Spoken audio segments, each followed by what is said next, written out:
Have you ever lost a loved one?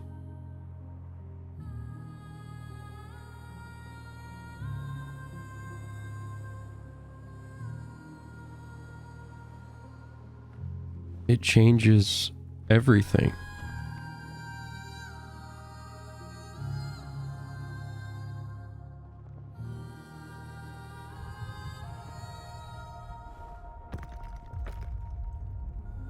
You lose your voice.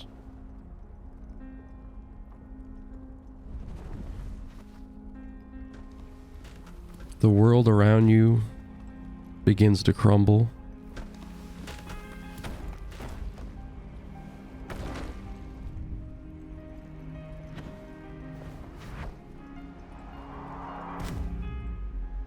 And you just fall.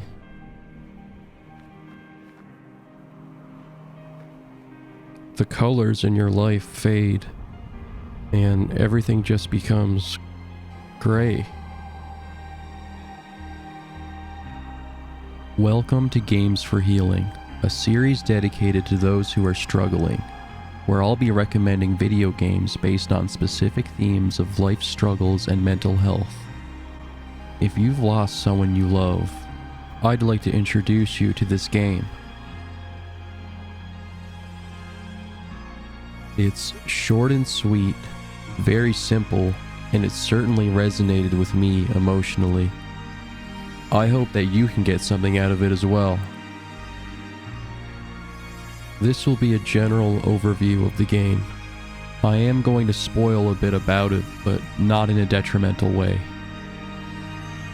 I want you to know that you're welcome here, so sit back and relax. 3 people, 2 members of the video game industry, and an artist, got together to form Nomada Studio with the goal of creating an independent game.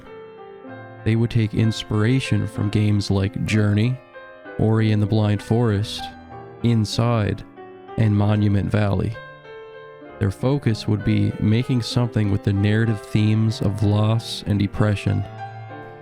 Everything would be brought to life with hand-drawn animations, hand-painted environments, and live-recorded music. The game would put accessibility above all else, something that anybody can pick up and play. What they ended up with was 2018's puzzle platformer Gris, published by Devolver Digital.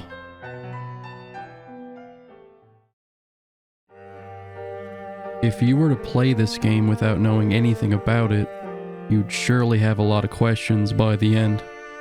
A lot of the plot is up to interpretation, but there are some concrete facts. The official description of this title goes as follows.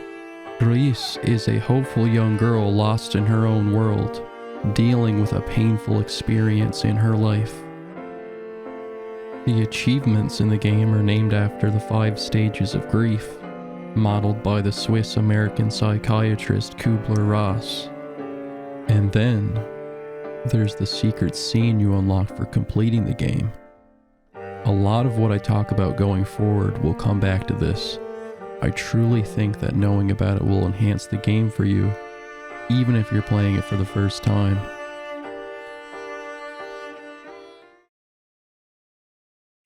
This secret ending cutscene is called Childhood.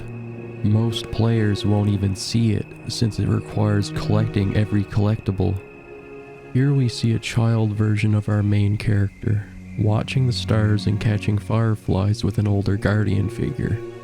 This could be her mother, her sister, her aunt, her friend, her cousin, anybody dear to her. For the sake of simplicity, I'll be referring to her as Gris's mother. Fireflies are beautiful things, briefly held and meant to be let go.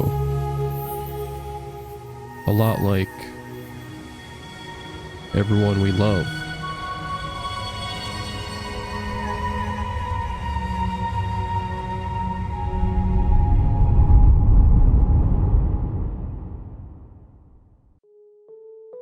With all of this in mind, I can say that I think Gris is a game about a girl coping with the loss of her mother. What we see in the game is a visual representation of her internal struggles in her own little world. The giant stone hand that we see in the intro of the game is that of her mother's. The hand represents safety and security under the guardianship of a strong parent. But then, it crumbles away, resembling her death. Our main character quite literally loses her voice and all of her energy. She then falls into a downward spiral of depression.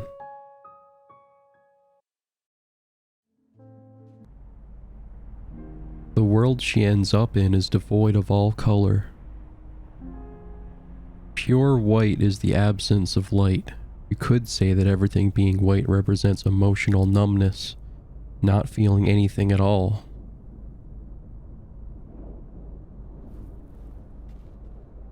And that Gris is refusing to let other colors into her life. She's in denial.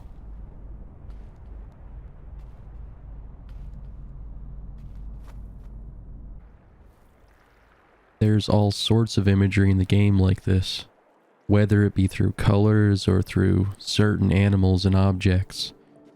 To progress, you'll collect fireflies and stars, calling back to that pleasant childhood memory.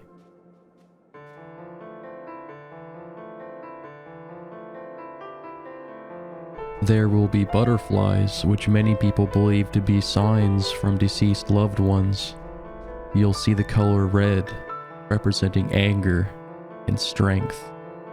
Green, representing bargaining and nature. Blue, representing depression and its vast deepness. Yellow, representing hope and acceptance. Then there's black, which absorbs all of the other colors on the light spectrum and reflects none of them into our eyes. Black is also what you get if you were to combine every color. Black in this game represents chaos and uncontrollable waves of every emotion at once. Not only does this game display emotions through color, but these colors bleed into the gameplay mechanics as well, and even through our protagonist's moveset. You'll fight against storms of rage.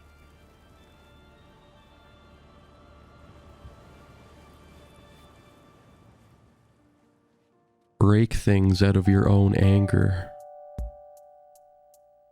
Accept help from others. Explore the never-ending ocean that is depression. Find your voice.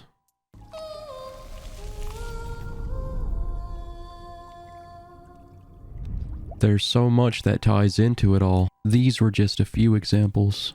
Gris is a short game, but it makes a strong impact. It takes roughly 3 hours to finish. The fact that you can play Gris on a smartphone really demonstrates its simplicity and accessibility. I think anybody can beat this game, even someone who's never touched a game before. You can also play it on PC, Nintendo Switch, and PS4. I recommend you play this game alone in a cozy setting. You can easily beat it in 1 or 2 sittings. I think the price of admission is absolutely worth the experience. It's so short that revisiting it when you feel like it is easy. It's an experience that requires a specific mindset. You need to be patient and just go through the motions of the visuals and the music, both of which are constantly gorgeous. The gameplay is incredibly simple and a bit on the slow side, but it's easy to assume that the developers intended a slow sensory experience rather than fast action. Everything is hand-painted and meaningful, so I'm sure they want your eyes to linger on everything you see for as long as possible. If you decide to play it or experience it vicariously, I certainly hope you enjoy it.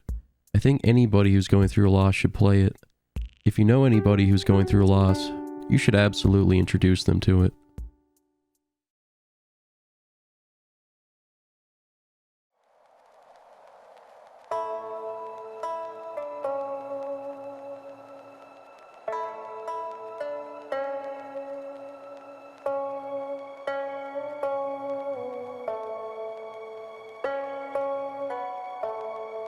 Those we love are never truly gone. They live on through us, in our hearts, our memories, oftentimes in our blood. With great love comes great loss. If you've had to say goodbye to someone you love, I want you to know that things get better. The numbness starts to reside. You'll start looking back on the memories with warm happiness instead of tears. I believe that we don't move on from loss. We simply learn to live with the pain. But we get better at doing that as time passes and we grow older. It's a weight to bear forever, but it gets lighter. We learn to carry it with strength and grace. Everyone grieves differently. Don't let anybody tell you how you should be grieving, because it'll be different for everyone. Take the time you need and do what you need to do. Try not to bundle up your emotions, because that can be unhealthy.